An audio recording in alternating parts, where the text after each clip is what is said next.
Hello guys! Update tayo ngayon dito sa aking trabaho. Ito po ay bagong invention na naman. Ayan po. Ito po ay pang-ihip ng sa mga nag-iihaw, yung di kahoy lang, yung di uling lang. Ayan po. May ilisi dyan sa loob, tapos yung hangin niya papunta dun sa dulo. Ayan. I-ano lang natin yan sa dulo. Ayan, ganyan. Ayan. Ayan guys. Tingnan nyo naman kung gaano ka galing yung invention natin. Talagang malikhain ng mga Pilipino. Ayan, no? Hindi ka na mahirapan dyan kung mag-ihaw-ihaw ka. Diyan, hindi ka na mag-iihip-ihip ng hangin dyan. Masunog pa yung nguso mo. Ayan, ayan guys.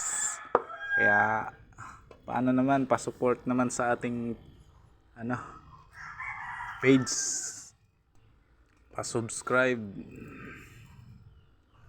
sa mga followers ko dyan, sa mga nanonood sa aking video. Naman, kunting support naman. Ayan, ayan, umapoy na siya guys. Ayan, kasi may ikot yan dyan sa loob. Thank you, God bless you all.